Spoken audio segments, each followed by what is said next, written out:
Welcome to Kellogg's Global Politics, a podcast on current events in U.S. foreign policy and international affairs. My name is Dr. Anita Kellogg, and I'm here with Bates Gil, the Executive Director of the Center for China Analysis with the Asia Society Policy Institute and a Senior Associate Fellow with the Royal United Services Institute. His most recent book is Daring to Struggle, China's Global Ambitions under Xi Jinping, and I highly recommend that you check it out. Hi, Bates. Welcome to the show. Well, thank you very much, Anita. It's great to be with you. Thanks so much. We're so happy that you're here. So just to start out with it, many in the military community here and outside of it are concerned that China's military modernization is part of a more confrontational posture that includes taking Taiwan through military force. What do you think of this assessment? Well, it's certainly the case that over the past 10 or 15 years, and particularly under Xi Jinping's leadership, the People's Liberation Army, the PLA, has made some considerable strides forward, both in terms of quantity and quality of its armed forces. So that's included, significant expansion and modernization of certain elements of its armed forces, particularly in the realm of power projection, so sort of in missilery, naval forces, and aircraft, but also importantly, maybe more importantly, made some significant strides forward in terms of how it organizes itself. Under Xi Jinping in 2015, 2016 was launched a major reform and reorganization effort, which was probably one of the biggest bureaucratic and organizational changes the PLA had experienced in its history, or at least since the 1950s, in which there was an attempt to try to create the organizational conditions whereby the PLA could be a more effective joint warfighting force. One of the historical and I think still continuing and persistent challenges the PLA has faced is a kind of stovepiping where the different service arms, the Army, the Navy, the Air Force, were not good at operating with one another in a joint way.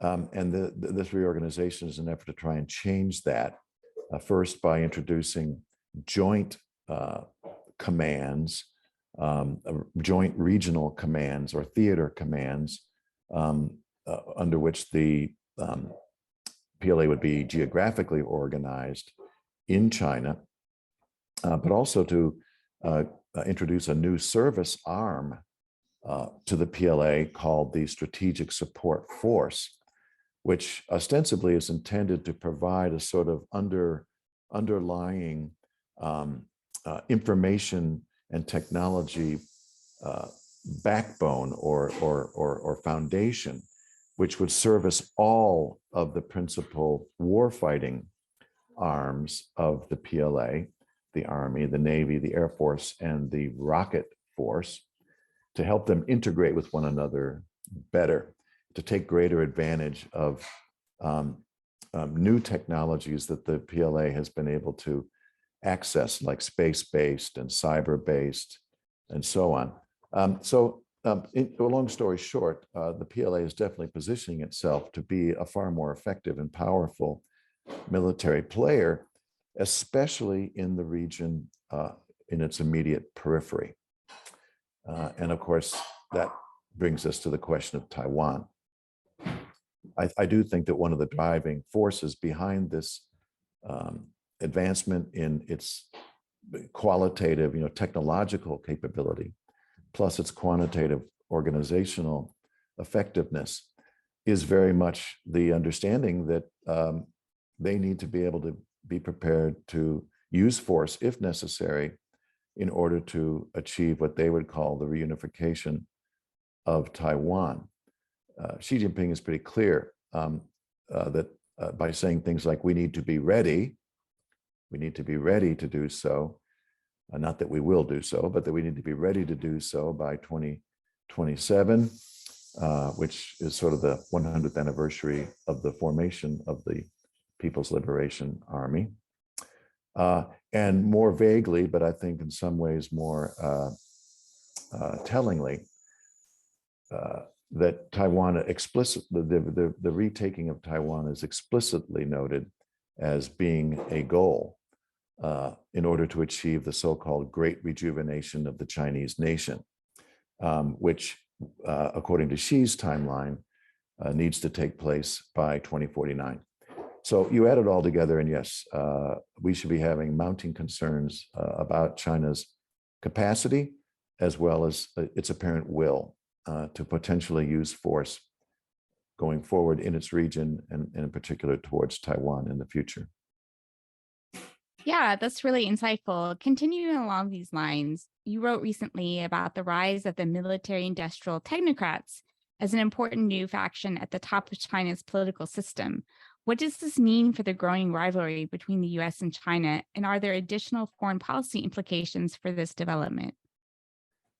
Well, thanks for noting that article that we had appear recently. I want to give full credit to my colleague Wu Guoguang, who is based at Stanford University, but who is also a senior fellow with the Center for China Analysis at the Asia Society Policy Institute, who did the lion's share of that work. Very, very interesting research looking at the backgrounds and professional experiences of certain members of the recently elected Politburo of the Chinese Communist Party, the Politburo being the 24 or 25 member body, which is really the second highest, most powerful deliberation and decision-making body within the Chinese Communist Party, and from which are selected, the seven men, it's almost always men, the seven men who make up the Politburo Standing Committee, which is the group that Xi Jinping is at the top of.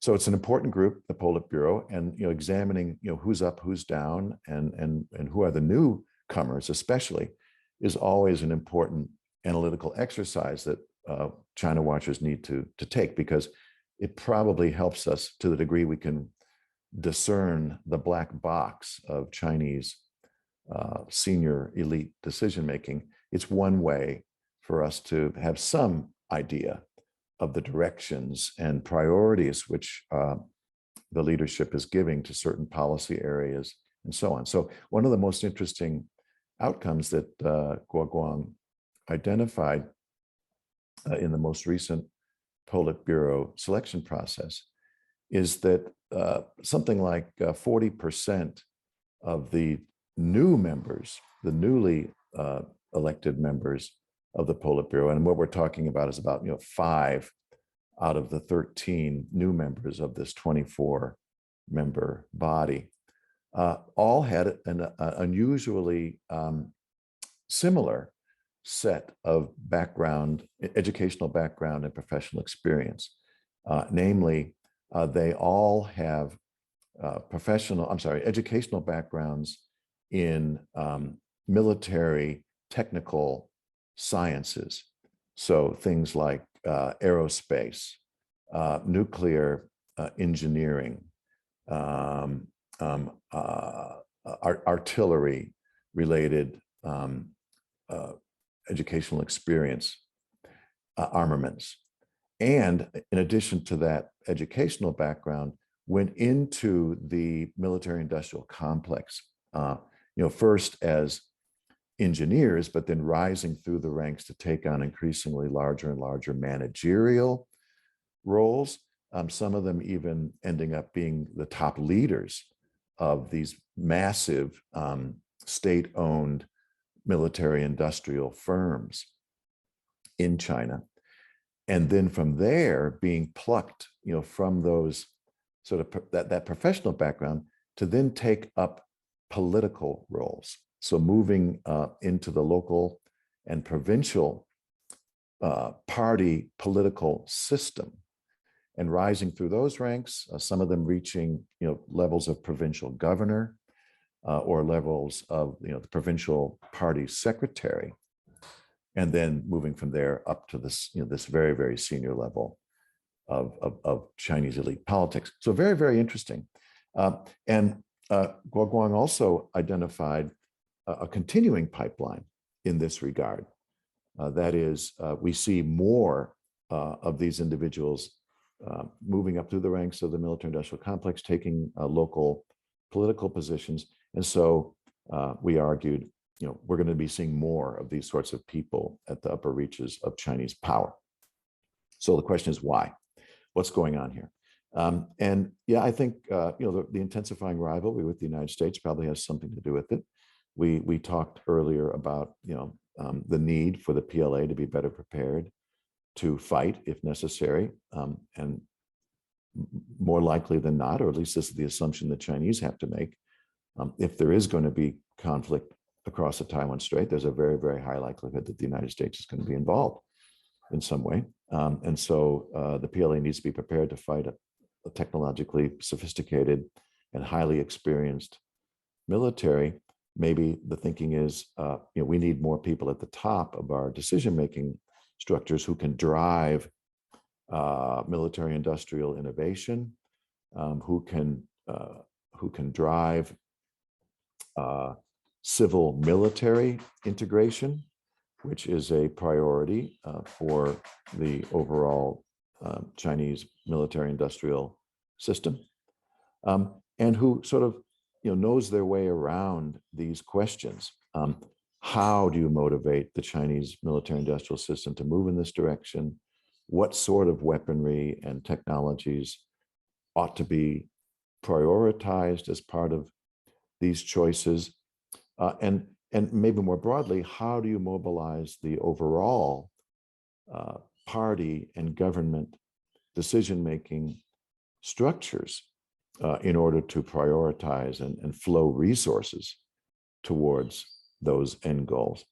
So we can't know for sure that that's why this unusual cadre of individuals seems to have gained some greater influence in the Politburo, but I think those are probably some plausible explanations. Yeah, that's great. And as you were talking, I was thinking that article also referenced the Chinese spy balloon over the United States. And there's been a lot of discussion over whether that was just a separate program that was not from the PLA, that was not necessarily coordinated, or why it would be the timing of it. And kind of in the construct that you're talking about, how do you think a program like that fits in? Does it have something to do with the increased influence of the PLA, or it part of the problem previously not having enough integration into the main leadership? I'm just wondering what you think of that. Yeah. Well, yeah, I think that's a great point, Anita. And obviously the election of those individuals to the Politburo back in October, November, and then the subsequent balloon incident, I don't think are related. Right. Obviously, they happened in too close of sequence for us to believe that there was some sort of causation. But I think both the election of these individuals and the balloon incident help us, I think, understand a persistent set of problems within China in terms of what we would call in our nomenclature, civil-military relations. I think that's not quite the right term in the Chinese case. It's really party military relations, because let's not forget, just as context for everyone listening, the People's Liberation Army is not a national army in the sense that we consider our military in the United States to be a national military. It's the party army. It is the armed wing of the Chinese Communist Party, and it is under the direction and leadership of the Chinese Communist Party.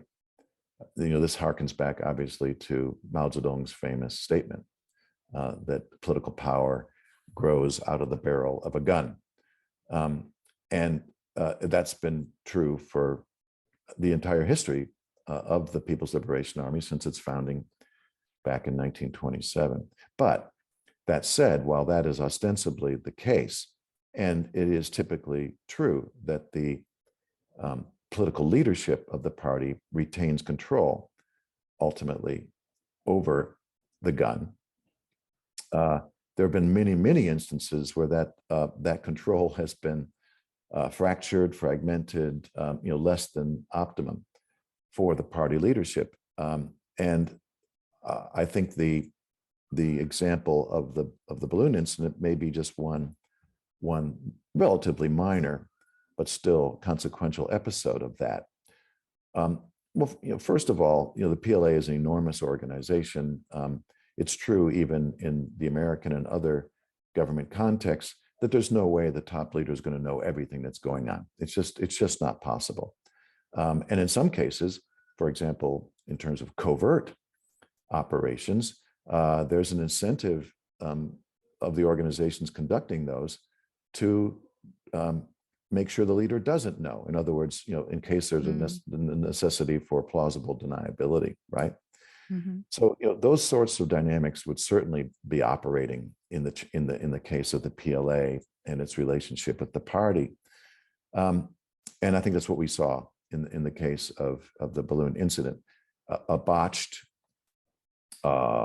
mission, a sort of a failure occurred, problem arose that led to the balloon going off course, conducting in a trajectory that I don't believe was intended, but that was, that they were unable to reverse, and so blew up into the incident that we all now know. So I suspect that Xi Jinping would not have been aware of that specific mission. I don't think, had he known, obviously, what ultimately happened, if he'd known what ultimately happened beforehand, and he would have surely understood that would have made the Blinken visit very difficult to undertake. And the Chinese system had previously sent every signal to the U.S. side that they welcomed Blinken's visit and that he was even going to be received by Xi Jinping. So I find it hard to believe that the outcome was intentional on the Chinese part. The mission was obviously undertaken for a purpose, but I don't think the purpose was what it ended up becoming. So, it's just another example, and there are many that we don't have to go into here, but there are many of where sometimes the left hand just doesn't know what the right hand's doing. Mm-hmm. And that maybe the appointment of some of these individuals to the Politburo, the retention, there are other examples of appointments, the retention of one of the vice chairman of the Central Military Commission, which is the party organization that oversees the PLA and which Xi Jinping heads. One of his vice chairmen was granted an extension of his tenure, even though he was well past the typical retirement age. I mean, that all this adds up to me as an indications that Xi still is having a bit of trouble being fully confident over his control and ability to supervise and oversee what he wants the PLA to do. Oh, that's a really interesting point. Shifting to the economy, Xi in recent years has expanded the role of the CCP, the party, in the economy. This has come in the form of crackdowns in the tech sector, demanding a greater role for the Communist Party in corporate governance of private enterprises, and most recently, allowing the party's top leaders to assert more direct control over financial policy and bank regulation. Why does Xi feel an expanded role for the CCP in the economy is necessary, and how does it factor into his domestic and international goals? Well, thanks, Anita. That's just a great set of questions, and I think it's one that we really all need to be focusing on. And I know a lot of people are trying to unpack this because for me, in many respects, the answers to them will have a more fundamental impact on China's future and the kind of China that we on the outside will be dealing with over the next 10 or 15 years. Has a more fundamental impact on those questions, even than perhaps the I would say the more narrow question, even the more dangerous one of the potential of Chinese invasion of Taiwan. Why? Because these strategic economic choices are going to have enormous bearing on whether China is able to deal with these looming and increasingly challenging structural economic problems or obstacles that they will be facing in the coming years. What do I mean? Well, things like trying to increase greater productivity within the Chinese economy. There's been diminishing productivity over time. Successfully seeing to what almost every economist in the world believes needs to be a further shift in the Chinese development model, growth model, away from capital intensive growth, infrastructure development basically, and export led growth off of that infrastructure to one that's more consumer driven. That's important. And another, of course, is the dwindling overall population of China. You would have seen the news recently that for the first time in many decades, China's population actually shrunk in 2022. But more importantly, not just the overall downsizing of the Chinese population, but the diminishing working population, income earning population relative to the elderly, the retired population. This is these and other structural economic challenges are looming, and most economists believe are going to be real problems for China to overcome. So the question is, how do they do that? And for many, the approach that Xi Jinping is apparently taking of introducing a more statist or even party role into how the economy is managed is the wrong way to go. But why would he do this? I guess there are several explanations for it. One is obviously that he believes, I think fervently, that the party needs to have a more influential and powerful role in the Chinese economy, as well as in its overall governance structure, because only the party can be trusted to maintain control, to have the organizational capacity to drive what he calls the great rejuvenation of the Chinese nation. And maybe ultimately, the party needs to be involved, because if it's not, other forces like market forces or private business sources, civil society forces might come to be more powerful or even challenge the role of the Communist Party. So I think that's a sort of a political motivation behind what we're seeing in terms of party involvement within the economy. But it may be also, and this I'm a little bit less confident in saying, but I think it may be that Xi Jinping truly believes in the sort of the Marxist model, that the party needs to support a greater statist role within the economy in order to move it towards a sort of next level of socialism, or at least at a minimum, needs to play a greater role for fear that if the state is not more involved, if it's not doing what it can to regulate the economy and the financial sector and so forth, that some bad things might happen. Not just sort of loss of control, but you might see concentration of wealth in too few hands. You might see widening income gaps within the society. You might see widening economic prosperity on the coast versus inland provinces, or cities versus rural areas. All of which would run against the grain of a kind of socialist thinking about how the economy should be working, and could also cause political problems down the track. So, I think that's how they're thinking about it.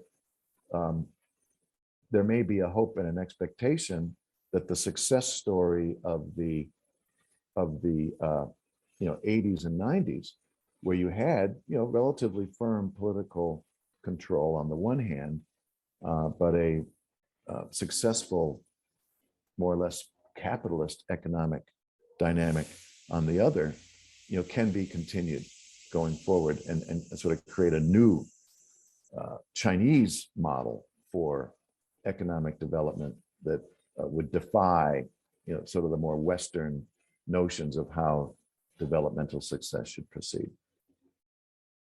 Yeah, I think that's really interesting. I'm definitely one of those who think that this is kind of the opposite sort of solution when China's facing the type of challenges it is, to go back to more state control, which may not be able to respond to the market as well. But I think you really have a good explanation of why she feels like this is the right policy to pursue, and only time will tell, I guess, whether it's effective or not. But yeah. I mean, it's going to be very interesting to follow, and I think the next 5 to 10 years, which are probably will precisely overlap the next period of Xi's leadership, are going to be critical for China grappling with these large structural challenges. And we'll get more signals over the course of this year. There'll probably be some new important appointments in some of the economic portfolios. Traditionally, in the Chinese Communist Party calendar, the third plenum of the what will be the 20th Party Congress, the third plenum, is normally one that deals with issues of economic reform. And that's going to take place in October and November of this year. So I think maybe some of the signals coming out of that will give us a clearer picture of what to expect on some of these big picture economic questions going forward. Yeah, that's really good to keep in mind, and I'll definitely be paying attention to that. And there's also the issue of the international response. There's increasing wariness of private companies operating in the U.S. or elsewhere because of like what control the party actually has through its corporate governance. So I just find that all of these are really interesting issues that, like you said, I think you raise a really good point there, Nina, and we haven't even touched on that quite yet. And you were asking what might be motivating Xi to sort of take this more statist and party-led approach to the economy.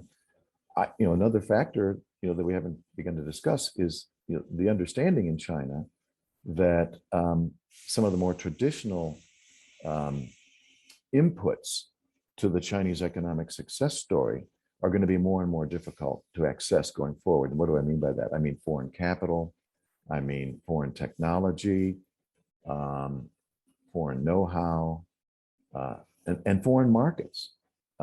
All of those are going to, I think we can all understand, are going to shrink going forward for political and even some economic reasons. And all of that in spite of the rhetoric coming out of Beijing, that we're open for business, we welcome foreign investment, and so on.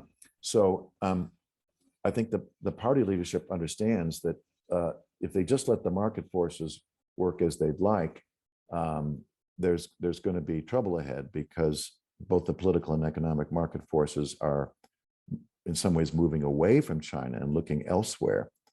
And only then through sort of party mandated allocation of resources, party driven strategic economic policies can the Chinese economy avoid the worst of the kinds of outcomes that are likely down the track as access to those foreign economic inputs become harder and harder.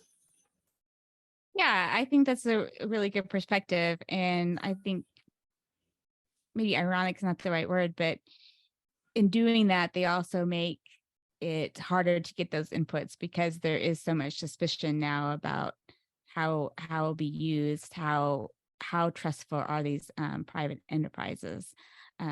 So I think that's really interesting. It's a major contradiction. You're absolutely right. And we'll see how it gets resolved. Yeah, definitely. Um, so I want to switch to diplomacy a little bit. Under Xi, a new brand of strident and assertive diplomacy, colloquially referred to wolf warrior diplomacy, has emerged.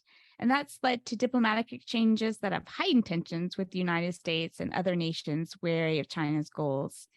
Do you think this shift is domestically driven, or do you think that he feels like it's the best way to accomplish his international objectives? Well, thanks for that. It's a very interesting phenomenon, and it has been reined in a little bit.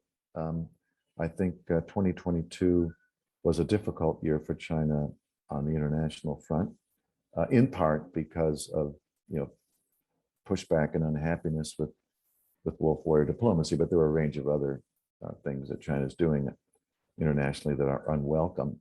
And so I think there's been a bit of a recalibration of it, but it's still out there. And I think when we on the outside try to understand what's the motivation, what's the source of this more assertive and even insulting diplomatic behavior, we scratch our heads and wonder why. Because of course, our understanding is that diplomats, persons, public-facing representatives of the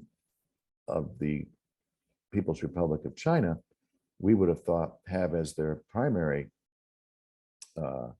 objective to improve China's image, to create friendly and constructive relationships with the countries in which they're posted, and try to steer those governments and societies toward greater alignment, right, with China's preferred outcomes. And of course, that is part of their job. But the wolf warrior diplomacy seems to sort of belie all of that. And so we ask ourselves, what is going on here? And I think the quick answer to your question, I think, and to get to is it a domestic issue or is it actually a part of international strategy? I think it's we have to look to the former as a better explanation for it.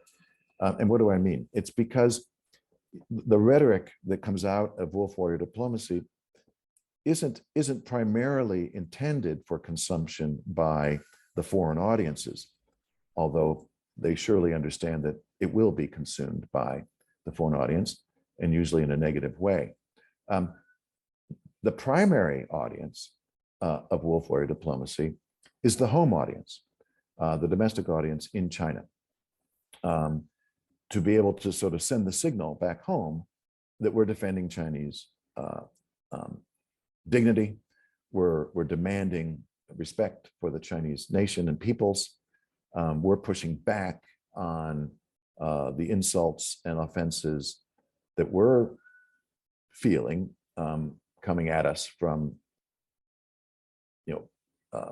especially Western, but not exclusively Western societies and governments, and that we're standing up for our rights. The foreign ministry in Chinese is the Wai Guo Bu, but oftentimes, in the social media space in China, sometimes it's insultingly referred to as the Mai Guo Bu, which is selling out the country department rather than the foreign affairs department or ministry. So, in the same way that we sometimes see in the United States, diplomats are often criticized or can be criticized, for being too close, right, to the countries in which they're posted, or that they don't really represent, American interests, but rather are trying to engage too closely with foreign interests. The same dynamics occurring in China, and this has compelled diplomats, to sort of be holier than thou, and to try and demonstrate, their fealty to the party and to the national interests by coming out with some of these very over-the-top types of statements. And it shouldn't surprise us too much if we really understand, and listen to what Xi Jinping and even the topmost diplomats in China are saying to the diplomatic corps about what their job is. And it's very clear in public statements that their number one job is to uphold and promote the leadership of the Chinese Communist Party. That's their job. That's their number one job. And with that in mind, I think the wolf warriors, have to speak in ways sometimes that demonstrate that is indeed the priority that they're giving to their work. I don't think it helps. I think it's obviously created a backlash across a lot of societies internationally. But apparently the calculation has been made that the risks entailed in acting this way, in making those sorts of statements, in undermining their credibility within the societies they're posted, those risks are worth it because the gains that they believe they're making in terms of bolstering their status, either as individuals or as an institution amongst their home audience, and particularly with the leadership of the Chinese Communist Party, is more important.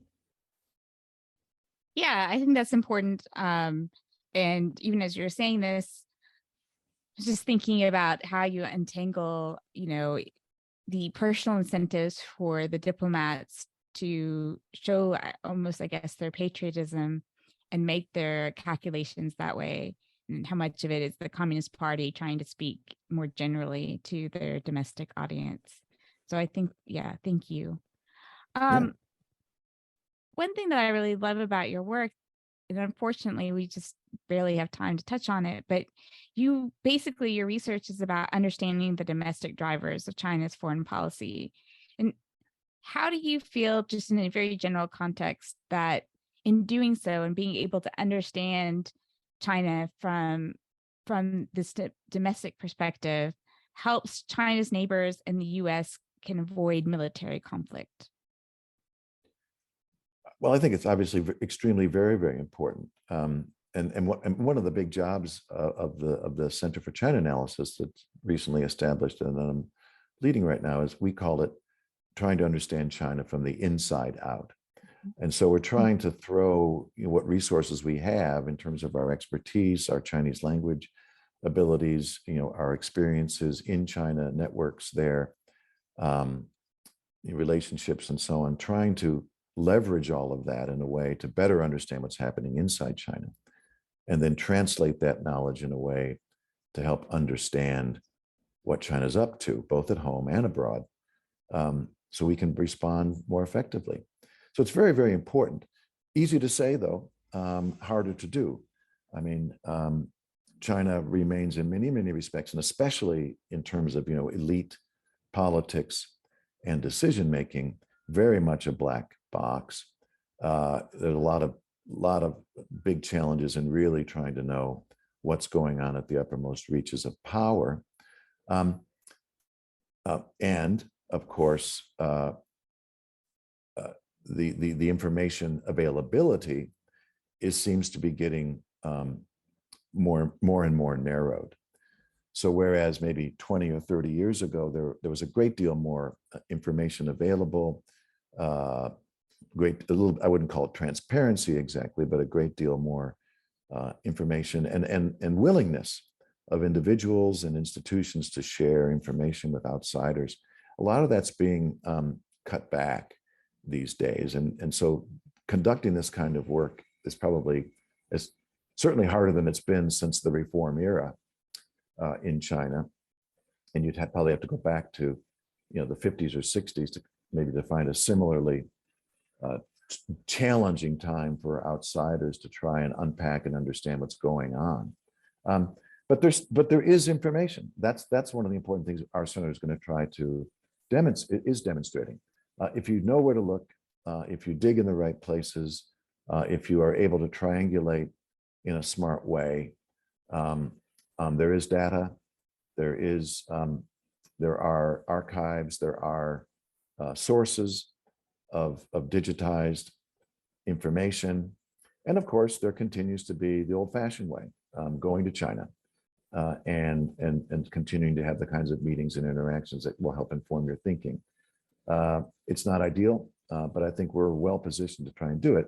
And it is key, because otherwise we risk a number of things. We risk either sort of overestimating China's capacity, kind of treat it as a monolith on an ever onward and upward trajectory, without understanding the inside challenges and bureaucratic complications and stovepiping and bad decisions and poorly resourced strategies and so on and so on and so on that afflict every major government around the world and does China as well. Or we sort of underestimate, right? We believe that there are just too many challenges and China's never going to overcome them. And so therefore we can be more complacent. I don't think that's a smart way either. So we need to keep thinking about what's happening inside China, using all the resources we can, even under more challenging circumstances, to have that inside out perspective and help inform policy as we go forward into what's likely to be, a more difficult and challenging relationship with China in the future. Yeah, I mean, I couldn't agree more. Do you have any concerns about the restriction of data? I know a lot of younger scholars of China have been very frustrated because the same data sources that their predecessors may have been able to get through traveling through China or other means of access no longer open to them. I know quite recently China has said that it's like dissertations, Chinese language dissertations database is going, no Western institutions are no longer going to have access to that. So is that a concern, particularly with your focus? It's a huge concern. I mean, all of us who have university affiliations would be aware of the recent announcement from the one of the major Chinese digitized databases of continuing removal of certain vast collections of information which had earlier been readily available. And you mentioned one of them, PhD dissertations being undertaken across all fields in China will no longer be accessible to the outside world through this particular major database. So yeah, the students of China, young persons getting into the field who want to do advanced research and study are facing growing challenges. And not just in terms of access to data, which of course is huge, but field work, ability to find willing partners in mainland China who will take on foreign scholars to work in certain areas that might be deemed sensitive in some way or another.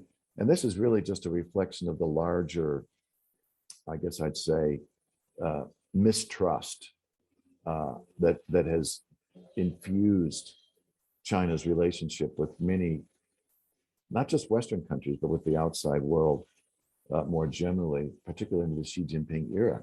Rising distrust, concern, fear, paranoia, even in some ways, that is going to make it harder and harder for the outside world to understand what's happening in China, but particularly harder and harder for those younger scholars that we all need. We want and we want to encourage, and we have to have if we're going to remain on top of our understanding of China.